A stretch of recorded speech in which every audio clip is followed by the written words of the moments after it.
Jaydevi computer classes में आप सभी लोगों का स्वागत है। तो हम शुरू करते हैं सामान्य हिंदी। सामान्य हिंदी का अब टेंशन होगा खत्म, ठीक है। तो सुपर टीटी, वन रेंजर और UP police, UP BEd, CDS, UPSI इत्यादि परीक्षाओं के लिए ये हमारा जो प्रैक्टिस सेट है ये कारगर सिद्ध होगा आप लोगों के लिए। तो ये यूपीएससी, यूपी ट्रिपल एससी पेट स्पेशल क्लास है, ठीक है। तो इसमें हम देखेंगे कि कौन कौन से महत्वपूर्ण क्वेश्चन आ सकते हैं आपकी परीक्षाओं में, उसको ध्यान में रखते हुए ये हमने प्रैक्टिस सेट बनाया है आप लोगों के लिए। तो चलते हैं पहले क्वेश्चन की तरफ, देख लेते हैं आज का हमारा पहला क्वेश्चन कौन सा बना हुआ है। तो पहले क्वेश्चन की तरफ चलते हैं। निम्नलिखित में से कौन सा शब्द एक सदा बहुवचन में प्रयोग होता है। तो निम्नलिखित में से कौन सा शब्द जो होता है वो सदा बहुवचन में प्रयोग होता है। तो देख लेते हैं, शिशु, भक्ति, पुस्तक, प्राण। तो इसमें जो कौन सा वर्ण है जो हमेशा बहुवचन में प्रयुक्त होता है। तो इसमें हमारा सही हो जाएगा ऑप्शन नंबर डी, ठीक है। कौन सा हो जाएगा? प्राण हो जाएगा, ठीक है। तो इस जैसे प्राण है और हस्ताक्षर होता है, क्या होता है? हस्ताक्षर होता है। और क्या होता है? दर्शन जैसे होता है। ये इत्यादि वर्ण जो हैं ये हमेशा बहुवचन में प्रयोग होते हैं, ठीक है। ओके, चलते हैं नेक्स्ट क्वेश्चन की तरफ, देख लेते हैं अगला क्वेश्चन कौन सा बना हुआ है। तो नेक्स्ट क्वेश्चन हमारा है, निम्नलिखित में से एक में कर्मधारय समास है। तो किसमें कर्मधारय समास है ये आपको बताना है। तो लड़का भूख से अधमरा हो गया था, तुम्हें अपना भला बुरा स्वयं सोचना चाहिए, विवाह संबंध में ऊंच नीच देखना पड़ता है, उठो दिया बत्ती का समय हो गया है। तो इसमें से हमारा ऑप्शन नंबर कौन सही हो जाएगा? तो इसमें हमारा ऑप्शन नंबर सही हो जाएगा कौन सा? तो इसमें हमारा ऑप्शन नंबर सही है ऑप्शन नंबर 1, ठीक है। कौन सा है? लड़का भूख से अधमरा हो गया था, ठीक है। ये हमारा ऑप्शन सही हो जाएगा, ठीक है। चलते हैं नेक्स्ट क्वेश्चन की तरफ। तो नेक्स्ट क्वेश्चन देख लेते हैं कौन सा है। रचना की दृष्टि से क्रिया के भेद कितने होते हैं। तो रचना की दृष्टि से क्रिया के कितने भेद होते हैं ये आपको बताना है। तो देखते हैं सबसे पहले कौन बताता है। तो इसमें रचना के आधार पर क्रिया के कितने भेद होते हैं। तो सबसे पहले देखेंगे कौन बताएगा। तो इसमें 3 होता है, 2 होता है, 4 होता है या 5 होता है। तो इसमें आप बताएं कि रचना के आधार पर, रचना की दृष्टि से क्रिया के कितने भेद होते हैं। तो आपको ये बताना है, तो जल्दी से करें, जल्दी बताएं भाई। तो इसमें हमारा ऑप्शन नंबर कौन सही हो जाएगा? तो इसमें हमारा ऑप्शन नंबर सही है ऑप्शन नंबर 2, ठीक है। ऑप्शन नंबर 2 है। तो ये क्या हो जाएगा? रचना की दृष्टि से ये 2 प्रकार के होते हैं। कौन कौन होते हैं? रचना की दृष्टि से क्रिया के कितने भेद होते हैं? तो 2 भेद होते हैं, ओके, सकर्मक और अकर्मक। ओके, चलते हैं नेक्स्ट क्वेश्चन की तरफ। तो नेक्स्ट क्वेश्चन देख लेते हैं। नेक्स्ट क्वेश्चन है, महान व्यक्तियों में भौतिक वस्तुओं के प्रति पाई जाती है। तो महान व्यक्तियों में भौतिक वस्तुओं के प्रति पाई जाती है निर्लिप्तता, निष्कपटता या निकटता। तो इसमें से हमारा ऑप्शन नंबर कौन सही हो जाएगा? तो इसमें हमारा क्वेश्चन नंबर 4 में हमारा ऑप्शन नंबर सही हो जाएगा ऑप्शन नंबर ए, ठीक है। कौन सा? ऑप्शन नंबर ए हो जाएगा। क्या पाई जाती है? निर्लिप्तता। महान व्यक्तियों के भौतिक वस्तुओं के प्रति निर्लिप्तता पाई जाती है, ठीक है। चलते हैं नेक्स्ट क्वेश्चन की तरफ।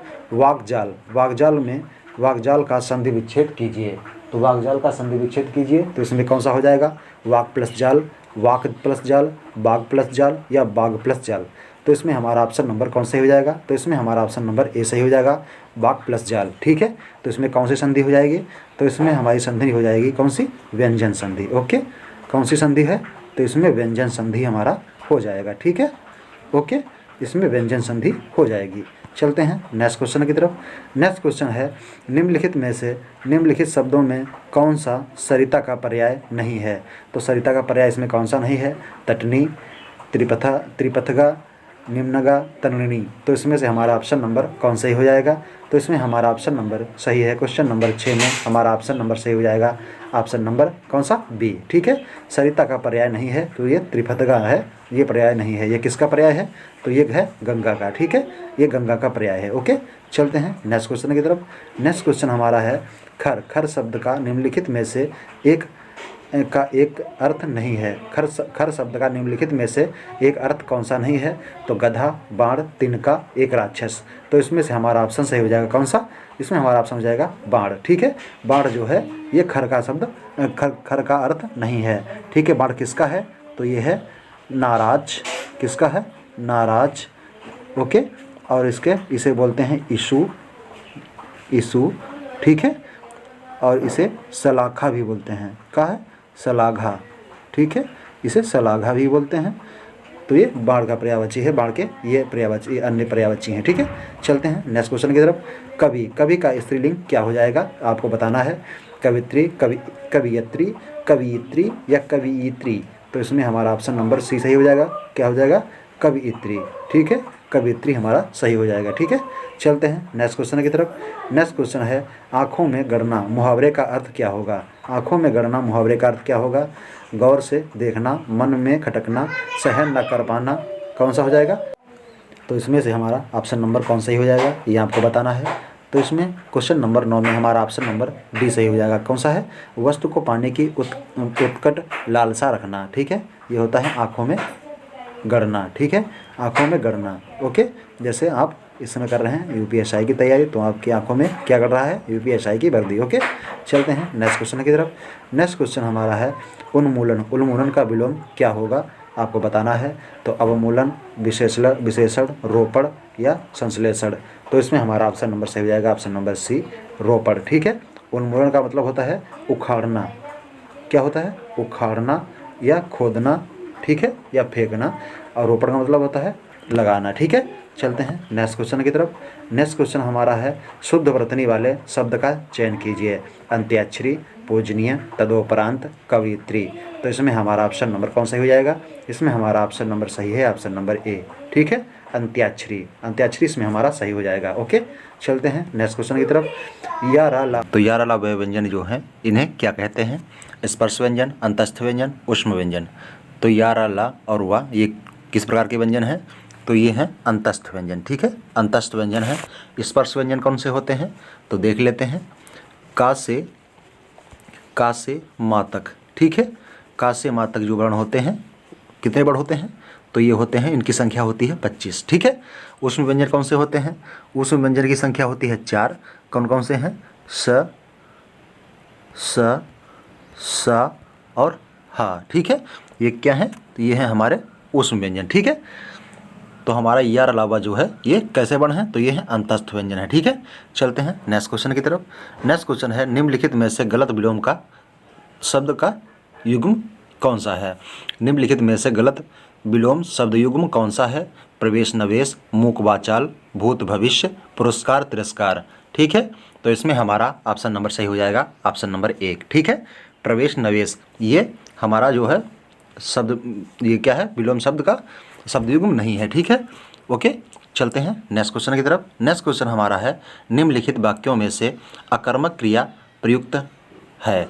तो किसमें अकर्मक क्रिया प्रयुक्त हुई है आपको बताना है। शिशु सो रहा है, बालक खेल रहा है, छात्र पढ़ रहा है, छात्रा लिख रही है, ठीक है। तो जिसमें साकार काम किया जाता है उसको सकर्मक बोलते हैं, और जिसमें काम नहीं किया जाता है उसे अकर्मक बोलते हैं, ठीक है। तो छात्र पढ़ रहा है तो ये भी गलत हो जाएगा, ठीक है। छात्रा लिख रही है तो ये भी गलत हो जाएगा। छात्र खेल रहा है तो ये भी गलत हो जाएगा। तो हमारा सही कौन सा हो जाएगा? ये सही हो जाएगा, ठीक है। शिशु सो रहा है ये हमारी कैसी क्रिया है? तो ये अकर्मक क्रिया है, ठीक है। इसमें अकर्मक क्रिया प्रयुक्त हुई है, ठीक है। ओके, चलते हैं नेक्स्ट क्वेश्चन की तरफ। नेक्स्ट क्वेश्चन हमारा है आए थे हरिभजन को ओटन लगे कपास। लोकोक्ति का सही अर्थ क्या होगा? साधुओं की संगति छोड़ देना, वांछित कार्य को छोड़कर अन्य कार्य में लग जाना, भविष्य भक्ति छोड़कर व्यापार करने लगना, गृहस्थी के झंझटों में फंस जाना। तो ऑप्शन क्वेश्चन नंबर 15 में हमारा ऑप्शन नंबर क्या सही हो जाएगा ये आपको बताना है। तो ऑप्शन नंबर हमारा इसमें सही हो जाएगा, ऑप्शन नंबर बी। क्या हो जाएगा? वांछित कार्य को छोड़कर अन्य कार्य में लग जाना, ठीक है। आए थे हरिभजन को ओटन लगे कपास, इसका सही लोकोक्ति का अर्थ ये हो जाएगा, ठीक है। चलते हैं नेक्स्ट क्वेश्चन की तरफ। नेक्स्ट क्वेश्चन हमारा है वे अभिकारी शब्द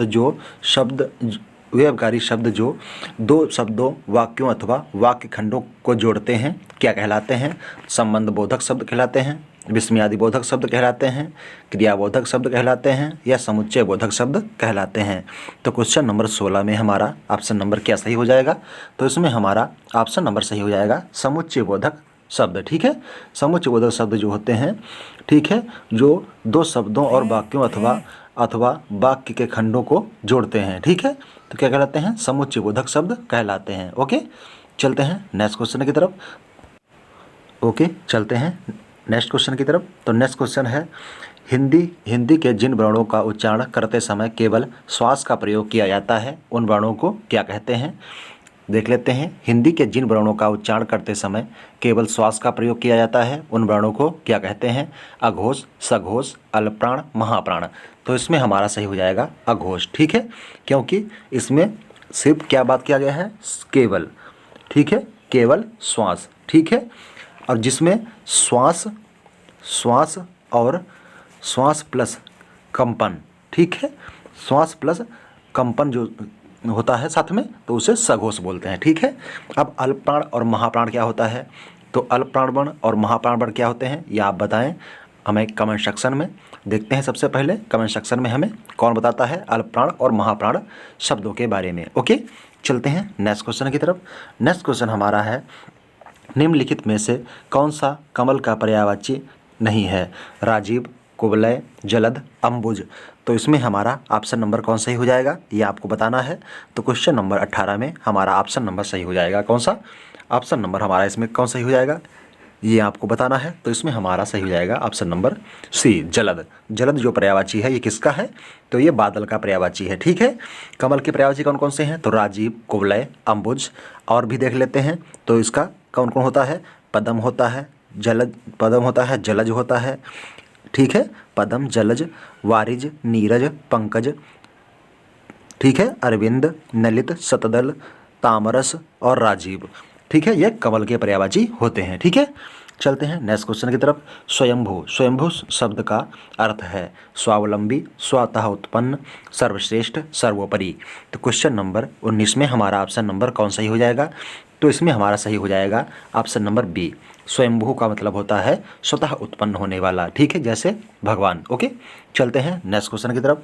नेक्स्ट क्वेश्चन हमारा है तल्लीन। तल्लीन शब्द का सही संधि विच्छेद क्या होगा, तो तब प्लस लीन, तल प्लस लीन, ततः प्लस लीन या तत् प्लस लीन।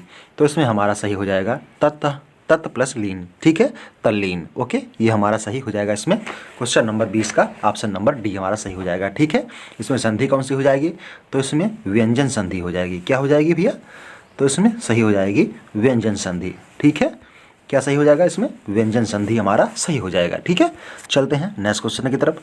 नेक्स्ट क्वेश्चन है हिंदी वर्णमाला में ऊष्म व्यंजन कौन से हैं। तो हिंदी वर्णमाला में ऊष्म व्यंजन कौन से इसमें हैं, आपको बताना है। श, श, श और हा, त, थ, द, ध, न, ट, ठ, ड, ढ, ण और च, छ, ज, झ, व। ठीक है, तो इसमें से कौन से वर्ण हैं जो ऊष्म व्यंजन है। ठीक है, तो ऊष्म व्यंजन उसे कहते हैं जिनके बोलने पर हवा हमारे मुंह से गर्म हवा निकलती है। ठीक है, उन्हें ऊष्म व्यंजन बोलते हैं। ठीक है, तो कौन से हैं ऊष्म व्यंजन हमारे हो जाएंगे श, श, श और हा। ठीक है, ये हमारे ऊष्म व्यंजन हो जाते हैं। ठीक है, ऊष्म व्यंजन हमारे ये हो जाते हैं। अब देख लेते हैं जो चाछा है ये कौन सा वर्ण है, तो ये हमारे कौन से वर्ण हो जाएंगे, ये वर्ण हो जाएंगे हमारे तालु। ठीक है, कौन से वर्ण हैं, तालु वर्ण है। ओके, अब आप बताएं टा वर्ण, जो टा वर्ण है ये कौन से हैं, तो ये हैं हमारे मूर्धा। ओके, कौन से हैं, और ये हमारे कौन से हो जाएंगे, ये हमारे हो जाएंगे दंत वर्ण। ठीक है, ये हो जाएंगे दंत वर्ण, ये हो जाएंगे मूर्धा और ये हो जाएंगे तालु। ठीक है, ओके, तो हमारा ऊष्म व्यंजन कौन सा है, तो ऊष्म व्यंजन हमारे श, श और श, हा हैं। ठीक है, चलते हैं नेक्स्ट क्वेश्चन की तरफ। नेक्स्ट क्वेश्चन हमारा है कृदंत प्रत्यय किन शब्दों के साथ जुड़ते हैं, संज्ञा, सर्वनाम, क्रिया और अव्यय। तो क्वेश्चन नंबर 22 में हमारा ऑप्शन नंबर कौन सही हो जाएगा, ये आपको बताना है। तो क्वेश्चन नंबर हमारा ऑप्शन नंबर सही हो जाएगा इसमें ऑप्शन नंबर सी। ठीक है, कृदंत प्रत्यय जो होते हैं ये क्रिया के योग से बनते हैं। ठीक है, कृदंत प्रत्यय और तद्धित प्रत्यय से बनते हैं। तो तद्धित प्रत्यय संज्ञा, सर्वनाम, अव्यय और विशेषण से मिलकर बनते हैं। ठीक है, कौन से, तद्धित प्रत्यय। ओके, ये संज्ञा, सर्वनाम, अव्यय, विशेषण से मिलकर बनते हैं। ओके, चलते हैं नेक्स्ट क्वेश्चन की तरफ। नेक्स्ट क्वेश्चन हमारा है जानने की इच्छा रखने वाला। जानने की इच्छा रखने वाला के लिए एक शब्द है, तो इसमें क्या होगा, जिजीविषा, जिज्ञासु, जिज्ञासा या ज्ञातज्ञ। ठीक है, तो इसमें हमारा ऑप्शन नंबर कौन सही हो जाएगा, ये आपको बताना है। क्वेश्चन नंबर 23 में हमारा ऑप्शन नंबर क्या सही हो जाएगा, ये आप बताएं तो जानने की इच्छा रखने वाला क्या कहलाता है? तो ये जिज्ञासु कहलाता है। ठीक है, जानने की इच्छा रखने वाला जिज्ञासु कहलाता है। ठीक है, चलते हैं नेक्स्ट क्वेश्चन की तरफ। तो नेक्स्ट क्वेश्चन हमारा है सदैव। सदैव शब्द में कौन सी संधि है? तो सदैव में कौन सी संधि है? तो यहाँ पर देख लेते हैं, जैसे सदा प्लस एव। ठीक है, क्या हो गया? सदैव। ठीक है, तो इसमें क्या क्या वर्ण मिला है? छोटा आ प्लस अय। ठीक है, बराबर क्या हो गया? अय। ठीक है, तो इसमें हमारा कौन सा हो जाएगा? तो इसमें हमारा आप बताएं, तो इसमें यड़ संधि, व्यंजन संधि, वृद्धि संधि या गुण संधि? तो इसमें हमारा ऑप्शन नंबर कौन सही हो जाएगा? तो इसमें हमारा सही हो जाएगा वृद्धि संधि। ठीक है, वृद्धि संधि हमारा इसमें ऑप्शन सही हो जाएगा। ठीक है, चलते हैं नेक्स्ट क्वेश्चन की तरफ। तो नेक्स्ट क्वेश्चन देख लेते हैं, निम्नलिखित में से अर्धस्वर कौन कौन से हैं? तो इसमें अर्धस्वर कौन से हैं आपको बताना है, या, पा, छ, ज्ञ। तो इसमें से हमारा ऑप्शन नंबर कौन सही हो जाएगा? तो इसमें हमारा ऑप्शन नंबर सही है, ऑप्शन नंबर ए। ठीक है, या और एक वर्ण और होता है अर्धस्वर, तो ये रा होता है। ठीक है, या और रा ये अर्धस्वर होते हैं। ओके, ठीक है। छा कौन सा वर्ण है? तो ये छा जो है ये कौन सा हो जाएगा? तो ये छा हमारा हो जाएगा संयुक्त वर्ण। कौन सा हो जाएगा? ये संयुक्त वर्ण हो जाएगा। ओके, और ये हमारा ओष्ठ वर्ण हो जाएगा। ठीक है, ये कौन सा वर्ण है? ओष्ठ वर्ण है। ठीक है, और ज्ञ क्या है? तो ये भी कहाँ आ जाएगा? संयुक्त वर्ण में आ जाएगा। ठीक है, ओके, चलते हैं नेक्स्ट क्वेश्चन की तरफ। नेक्स्ट क्वेश्चन हमारा है, इनमें कौन सी बोली पूर्वी हिंदी की नहीं है? इनमें से कौन सी बोली जो है ये पूर्वी हिंदी की नहीं है? तो अवधी, बघेली, छत्तीसगढ़ी, बिहारी। तो इसमें से हमारा ऑप्शन नंबर सही हो जाएगा कौन सा? बी, बिहारी। बिहारी जो है ये पूर्वी हिंदी की बोली नहीं है। ठीक है, तो पूर्वी हिंदी की बोली कौन कौन सी हैं? तो ये तीनों जो है बोली ये पूर्वी हिंदी की बोलियां हैं। ठीक है, चलते हैं नेक्स्ट क्वेश्चन की तरफ। नेक्स्ट क्वेश्चन हमारा देख लेते हैं कौन सा बना है, बोली का लघुत्तम रूप कौन सा है? बोली का लघुत्तम रूप है व्यक्ति बोली, उपबोली, सहायक बोली या वर्ण। तो इसमें से हमारा ऑप्शन नंबर कौन सही हो जाएगा? तो इसमें हमारा ऑप्शन नंबर सही हो जाएगा उपबोली। उपबोली जो है ये बोली की लघुत्तम रूप है। ठीक है, उपबोली जो है ये बोली की लघुत्तम रूप होती है। ओके, चलते हैं नेक्स्ट क्वेश्चन की तरफ। नेक्स्ट क्वेश्चन देख लेते हैं। नेक्स्ट क्वेश्चन हमारा है, शुद्ध वर्तनी वाला शब्द कौन सा है? सुसुप्ति, सुसप्ति या सुसप्ति या सुसुप्ति। तो इसमें से हमारा ऑप्शन नंबर कौन सही हो जाएगा? क्वेश्चन नंबर 28 में हमारा ऑप्शन नंबर इसमें कौन सही है? तो इसमें हमारा ऑप्शन नंबर सही हो जाएगा कौन सा? ऑप्शन नंबर सही हो जाएगा डी। ठीक है, सुसुप्ति। सुसुप्ति इसमें हमारा शुद्ध वर्तनी वाला शब्द है। ठीक है, चलते हैं नेक्स्ट क्वेश्चन की तरफ। नेक्स्ट क्वेश्चन हमारा है, शुद्ध शब्द कौन सा है या शुद्ध वर्तनी वाला शब्द कौन सा है?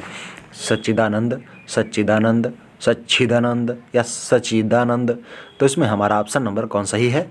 तो इसमें हमारा ऑप्शन नंबर सही हो जाएगा ऑप्शन नंबर बी, सच्चिदानंद हीरानंद वात्सल्य अज्ञे इनका पूरा नाम है। तो ये हमारा सही हो जाएगा। ठीक है, देख लेते हैं नेक्स्ट। उत प्लस हार में उत प्लस हार के योग से कौन सा शब्द बनेगा? तो इसमें उतार, आहार, उदार या उद्धार। तो इसमें से हमारा ऑप्शन नंबर कौन सही हो जाएगा? तो इसमें हमारा ऑप्शन नंबर इसमें हमारा सही हो जाएगा कौन सा? डी सही होगा। ठीक है, क्या होता है? उद्धार। ठीक है, ये बन जाएगा उद्धार। चाहे ऐसे लिखें चाहे इस तरीके से लिखें, उद्धार एक ही बात है। तो इसमें संधि कौन सी हो जाएगी? तो इसमें संधि हो जाएगी व्यंजन। कौन सी हो जाएगी? व्यंजन संधि इसमें हो जाएगा। ठीक है, ओके, कौन सा हो जाएगा? व्यंजन संधि इसमें हो जाएगा। ठीक है, चलते हैं नेक्स्ट क्वेश्चन की तरफ। तो नेक्स्ट क्वेश्चन देख लेते हैं, दृगंचल। दृगंचल में कौन सी संधि है? दृगंचल का सही संधि विच्छेद कीजिए। दृग प्लस अंचल, दृगंग प्लस अंचल, दृक प्लस अंचल या दृग प्लस चल। तो इसमें से हमारा ऑप्शन नंबर कौन सही हो जाएगा ये आपको बताना है। तो क्वेश्चन नंबर 31 में हमारा ऑप्शन नंबर सही हो जाएगा कौन सा? तो इसमें हमारा ऑप्शन नंबर सही हो जाएगा ऑप्शन नंबर सी, दृक प्लस अंचल। ठीक है, दृगंचल इसका सही संधि विच्छेद हो जाएगा। ठीक है, चलते हैं नेक्स्ट क्वेश्चन की तरफ। निम्नलिखित में से कौन सा स्त्रीलिंग शब्द है? ठीक है, तो मंत्रिणी, चंचू, छाता, भक्त। तो इसमें चंचू मतलब क्या होता है? चोंच। ठीक है, चंचू का मतलब क्या होता है? ये होता है चोंच। ठीक है, तो चोंच तो पुल्लिंग है, भक्त भी पुल्लिंग है, छाता, छाता कितना अच्छा है, ठीक है, तो छाता भी पुल्लिंग है। तो इसमें हमारा ऑप्शन नंबर सही हो जाएगा ऑप्शन नंबर ए, मंत्रिणी, ठीक है, मंत्रिणी, मंत्री की स्त्रीलिंग हो जाएगी मंत्रिणी, ठीक है। ओके, चलते हैं नेक्स्ट क्वेश्चन की तरफ। तो नेक्स्ट क्वेश्चन देख लेते हैं, सम्राज्ञी, सम्राज्ञी का पुल्लिंग शब्द क्या होगा? साम्राज्य, समाज, सम्राट या संभ्रांत? तो इसमें से हमारा ऑप्शन नंबर कौन सा ही हो जाएगा? क्वेश्चन नंबर 33 में हमारा ऑप्शन नंबर सही है कौन सा? ऑप्शन नंबर सी सही है, ठीक है, सम्राट इसमें हमारा सही हो जाएगा। ओके, चलते हैं नेक्स्ट क्वेश्चन की तरफ। सभा में 20 लोग थे, इनमें से विशेषण का कौन सा भेद है? तो इसमें से विशेषण का कौन सा भेद है? समुदायवाचक, परिमाणवाचक, निश्चित संख्यावाचक या अनिश्चित संख्यावाचक?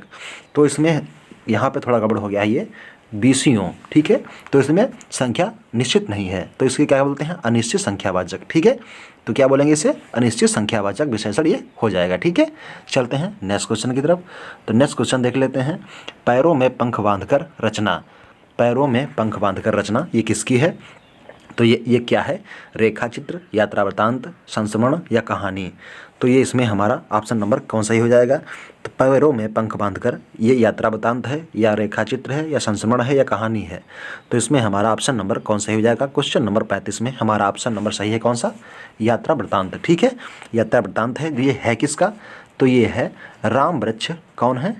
राम वृक्ष बेनीपुरी, ठीक है, राम वृक्ष बेनीपुरी का ये यात्रा वृत्तांत है, ठीक है, ठीक है, बेनीपुरी का ये यात्रा वृत्तांत है। किसका है?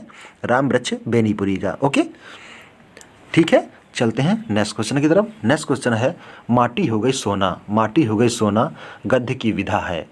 तो माटी हो गई सीना गद्य की विधा है, तो संस्मरण, रेखाचित्र, लघु कथा या जीवन वृत्तांत? तो इसमें हमारा ऑप्शन नंबर कौन सही हो जाएगा? क्वेश्चन नंबर 36 में हमारा ऑप्शन नंबर सही है संस्मरण, ठीक है, संस्मरण है। ये क्या है? माटी हो गई सोना, ये क्या है? संस्मरण है। ये किसकी रचना है? तो ये है किसकी है? तो ये कन्हैयालाल मिश्र की है, ठीक है, किसकी है? कन्हैयालाल, कौन है? कन्हैयालाल मिश्र। ओके, कन्हैयालाल मिश्र की ये रचना है। ओके, चलते हैं नेक्स्ट क्वेश्चन की तरफ। तो नेक्स्ट क्वेश्चन हमारा है, निम्न में से कौन सा लेखक समालोचक नहीं है? तो रामचंद्र शुक्ल, हजारी प्रसाद द्विवेदी, डॉक्टर श्याम सुंदर दास या सरदार पूर्ण सिंह? तो इसमें से हमारा ऑप्शन नंबर कौन सही हो जाएगा ये आपको बताना है। तो क्वेश्चन नंबर 37 में हमारा ऑप्शन नंबर सही हो जाएगा कौन सा? तो इसमें हमारा सही हो जाएगा ऑप्शन नंबर डी, सरदार पूर्ण सिंह। सरदार पूर्ण सिंह ये हैं, ये समालोचक नहीं है, ठीक है, ओके, और ये तीनों लोग हैं, ये समालोचक हैं, ठीक है। चलते हैं नेक्स्ट क्वेश्चन की तरफ। तो नेक्स्ट क्वेश्चन देख लेते हैं। नेक्स्ट क्वेश्चन हमारा कौन सा हो जाएगा? सरस्वती पत्रिका के प्रसिद्ध संपादक थे। सरस्वती पत्रिका के प्रसिद्ध संपादक कौन थे? तो महावीर प्रसाद द्विवेदी, जुगल किशोर, धर्मवीर भारती या भारतेंद्र हरिश्चंद्र? तो इसमें हमारा ऑप्शन नंबर कौन सही हो जाएगा? क्वेश्चन नंबर 39 में हमारा ऑप्शन नंबर सही है option number A, Dharmveer Mahavir Prasad Dwivedi, ठीक है, ओके, महावीर प्रसाद द्विवेदी जी हैं, ये सरस्वती पत्रिका के संपादक हैं, ठीक है। तो देख लेते हैं धर्मवीर भारती ने कौन सी पुस्तक की रचना की थी। तो धर्मवीर भारती ने किस पुस्तक की रचना की थी? तो इन्होंने की थी कौन सी? तो इन्होंने की थी कर्मयुग, धर्मयुग, ठीक है, कौन सी की थी? धर्मयुग, ओके, इन्होंने धर्मयुग पत्रिका का संपादन किया था, ओके, ठीक है। अब देख लेते हैं जुगल किशोर, ठीक है, तो जुगल किशोर ने कौन सा पत्रिका लिखा था? तो इन्होंने उदंड मार्तंड, ठीक है, इनका ये पत्र था, ओके। और भारतेंद्र हरिश्चंद्र ने, तो इन्होंने भारतेंद्र हरिश्चंद्र मैगजीन, ठीक है, इनकी भारतेंद्र हरिश्चंद्र नाम के ही से एक मैगजीन आती थी, ठीक है। और एक इन्होंने लिखा था, क्या लिखा था? बालाबोधिनी पत्रिका, ठीक है, क्या थी? बालाबोधिनी पत्रिका भी इनकी ही थी, ठीक है, बालाबोधि पत्रिका इनकी ही थी, वो महिलाओं पर लिखी जाती थी, ठीक है, आर्टिकल था, ओके। चलते हैं नेक्स्ट क्वेश्चन की तरफ, देख लेते हैं नेक्स्ट क्वेश्चन हमारा कौन सा है। देशवासियों में परस्पर होना देश की उन्नति के लिए अनिवार्य शर्त है। तो क्या होना है? सहयोग, सहानुभूति, सद्भाव या संबंध? तो देशवासियों में परस्पर क्या होना है? तो देशवासियों में परस्पर सद्भाव होना देश की उन्नति के लिए अनिवार्य शर्त है, ठीक है। क्या है? तो सद्भाव मतलब प्रेम पूर्वक मिलजुल कर रहना, ठीक है, ये जरूरी है, ओके। रामचरितमानस के महात्मा तुलसीदास के समान व्यक्तित्व वाला मध्य युग में अन्य कोई पुरुष नहीं हुआ। तो ये इसमें क्या आएगा? अनुवादक, व्याख्याता, रचयिता, लेखक। तो इसमें से हमारा ऑप्शन नंबर कौन सा ही हो जाएगा? तो इसमें हमारा सही हो जाएगा रचयिता। रामचरितमानस के रचयिता महात्मा तुलसीदास के समान व्यक्ति वाला मध्य युग में अन्य कोई पुरुष नहीं हुआ। ठीक है, तो इसमें रचयिता सही है। ठीक है, सही भरा जाएगा। ओके। एक ना एक दिन परिश्रम का फल जरूर मिलता है, इस बात में कोई नहीं है। तो क्या नहीं है? भ्रम, दुविधा, सत्य या संदेह। तो इसमें से हमारा ऑप्शन नंबर कौन सही हो जाएगा? तो इसमें हमारा ऑप्शन नंबर सी सही डी हो जाएगा, संदेह। एक ना एक दिन परिश्रम का फल जरूर मिलता है, इस बात में कोई संदेह नहीं है। ओके, तो ये हमारा ऑप्शन नंबर डी सही हो जाएगा। ठीक है, चलते हैं नेक्स्ट क्वेश्चन की तरफ। यदि चादर के बाहर पसारोगे तो पछताओगे। यदि चादर के बाहर पसारोगे तो पछताओगे। क्या हाथ, बाजू, टांग या पैर? तो इसमें हमारा ऑप्शन नंबर कौन सही हो जाएगा? तो इसमें हमारा ऑप्शन नंबर सही है, ऑप्शन नंबर डी। ठीक है, यदि चादर के बाहर पैर पसारोगे तो पछताओगे। ठीक है, ये हमारा ऑप्शन नंबर डी सही हो जाएगा। ठीक है, चलते हैं नेक्स्ट क्वेश्चन की तरफ। चमड़ी जाए पर क्या ना जाए? तो इज्जत, पैसा, पगड़ी या दमड़ी? तो इसमें हमारा ऑप्शन नंबर कौन सही हो जाएगा, ये आपको बताना है। तो इसमें हमारा ऑप्शन नंबर आप बताएं जल्दी। तो इसमें हमारा सही हो जाएगा दमड़ी। चमड़ी जाए पर दमड़ी ना जाए। ठीक है, इसमें सही भरा जाएगा। ठीक है, ओके, चलते हैं नेक्स्ट क्वेश्चन की तरफ। मैं कुछ का लिख दिया है, कोई त्रुटि नहीं है। तो इसमें क्या गलत है, ये आपको बताना है। कौन सा पोर्शन गलत है? तो पहला पोर्शन या दूसरा पोर्शन या तीसरा पोर्शन या चौथा पोर्शन? तो कौन सा पोर्शन इसमें गलत है या नहीं गलत है, तो आप बताएं।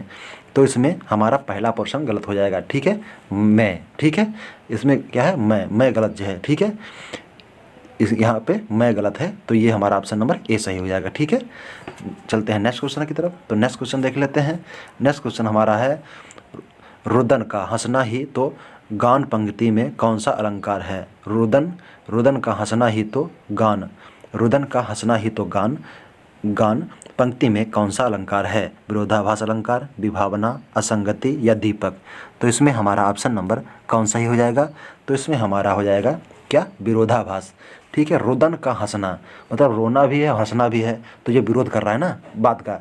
ठीक है, तो इसमें विरोधाभास अलंकार हो जाएगा। ठीक है, चलते हैं नेक्स्ट क्वेश्चन की तरफ। तो नेक्स्ट क्वेश्चन हमारा है, देखो दो दो मेघ बरसते, मैं प्यासी की प्यासी। इस पंक्ति में कौन सा अलंकार है? विशेषण अलंकार, विभावना अलंकार, अनुप्रास अलंकार या यमक अलंकार? तो इसमें हमारा ऑप्शन नंबर कौन सही हो जाएगा, ये आपको बताना है। तो इसमें हमारा ऑप्शन नंबर क्या सही हो जाएगा? इसमें हमारा ऑप्शन नंबर सही हो जाएगा यमक अलंकार। ठीक है, यमक अलंकार इसमें हमारा सही हो जाएगा। ठीक है, क्योंकि देखो दो दो मेघ बरसते मतलब दो चीज़ों की बात हुई है। ठीक है, मैं प्यासी की प्यासी मतलब मैं प्यासी की प्यासी ही रह गई। ठीक है, तो इसमें यमक अलंकार है। ठीक है, इसमें यमक अलंकार हो जाएगा। ठीक है, यहाँ पर उपमेय में उपमान की संभावना दी जाती है, वहाँ पर उपमेय अलंकार होता है। ठीक है, मतलब इसमें यमक अलंकार होता है। ठीक है, सॉरी। निम्नलिखित में से कौन सा उपन्यास प्रेमचंद का नहीं है? निम्नलिखित में से कौन सा उपन्यास प्रेमचंद का नहीं है? गबन, कर्मभूमि, रंगभूमि, आग का दरिया? तो इसमें से हमारा ऑप्शन नंबर कौन सा ही हो जाएगा, ये आपको बताना है। निम्नलिखित में से कौन सा उपन्यास प्रेमचंद का नहीं है? गबन, कर्मभूमि, रंगभूमि या आग का दरिया? तो इसमें हमारा ऑप्शन नंबर सही हो जाएगा आग का दरिया। ठीक है, आग का दरिया जो है ये हमारा प्रेमचंद का उपन्यास नहीं है। ठीक है, अन्य सभी हैं। कौन से? रंगभूमि, गबन, कर्मभूमि, करबला, निर्बला, ये सब प्रेमचंद के उपन्यास हैं। ये आग का दरिया जो है ये इनका उपन्यास नहीं है। ठीक है, चलते हैं नेक्स्ट क्वेश्चन की तरफ। नेक्स्ट क्वेश्चन हमारा है, मधुशाला के लेखक हैं निराला, जयसी, सूरदास या बच्चन? ठीक है, तो इसमें ऑप्शन नंबर हमारा कौन सही हो जाएगा? तो इसमें हमारा ऑप्शन नंबर सही हो जाएगा ऑप्शन नंबर 1। ठीक, ऑप्शन नंबर डी क्या है? हरिवंश राय बच्चन। हरिवंश राय बच्चन। ठीक है, ये अमिताभ बच्चन के डैडी थे। कौन से? हरिवंश राय बच्चन। ठीक है, इन्होंने मधुबाला के ये लेखक थे। मधुबाला, मधुशाला, ठीक है, ये सभी इन्हीं की रचनाएं थीं। ठीक है, चलते हैं नेक्स्ट क्वेश्चन की तरफ। तो नेक्स्ट क्वेश्चन हमारे अब सब यहीं समाप्त होते हैं। थैंक्स फॉर वाचिंग वैद्य देवी कक्षा क्लासेस। आप लोग हमारे चैनल को लाइक करें, शेयर करें, सब्सक्राइब करें, अपने दोस्तों को भी सुझाव दें कि वो हमारे चैनल को लाइक करें। आप लोग इस हमारे सेशन को फेसबुक, ट्विटर, इंस्टाग्राम इत्यादि पर शेयर करें। Thank you, thanks for watching, धन्यवाद।